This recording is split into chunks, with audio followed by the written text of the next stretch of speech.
It's rare, but it happens. Whether criminal or accidental, people get locked in the trunks of their cars. Firefighters walked our Tommy Sladek through what you can do to if you find yourself stuck. In this KRCG 13 special report, some information which could save your life. Just a warning, some of the video might be disturbing to some viewers. Advocacy group Kids in Cars estimates 10 to 20 people, including kidnap victims, die in the trunks of cars every year. It doesn't sound like a lot, but it's a common fear. Law enforcement says the most important step is to do anything you can to not be put in the trunk by an aggressor. Don't put yourself in a position where you would be kidnapped. Don't get close enough to an individual where they can grab you and throw you in the trunk. History shows the victim doesn't always win the battle. Lieutenant Arlene Page with the Camden County Sheriff's Office says the last thing you should do is panic. First and foremost, they have to calm down. And I know that's easier said than done, but they need to calm down. They have to assess their surroundings. A 2002 law made it mandatory for all new cars to feature a glow-in-the-dark emergency release lever. Using a new car provided by a Camdenton dealership, Mid-County Fire Protection District firefighters demonstrate using the emergency release lever to escape.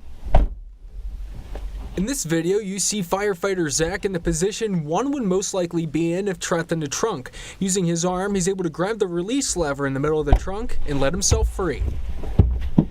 You know, many of the ones that we've seen just in the past in news articles have been people that have escaped while the person was getting gas or at a convenience store. Last spring, surveillance video at an Alabama gas station showed a woman make her daring escape to safety. Birmingham police say the suspect forced the 25-year-old woman into the trunk at gunpoint, using her as a way to access cash out of ATMs. The emergency release lever may have saved her life. If you are kidnapped and find yourself in an older model car that might not have one of the fluorescent release levers, you can look for a way to get the taillights out and get a police officer's attention.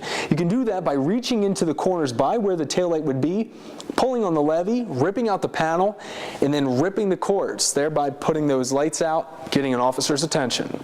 Franson says getting trapped in older model cars requires a different set of thinking. The former police officer says to look for weak spots, to power through the back seat, or use the tools that may be around you. If you think the perpetrator's gone, or you've accidentally locked yourself in the trunk, you know, pretty soon your hand's going to get tired from smacking on the trunk, and your vocal cords are going to go bad because you've been screaming. Well, you can get out a tire iron or something out of the trunk, and you can make a lot of noise, and hopefully rise someone's attention. For accidental lock-ins, Kids in Cars urges parents who own older cars to buy a trunk lever latch kit to allow a trapped person the ability to escape more easily. Reporting in Camdenton, Tommy Sladek, KRCG 13.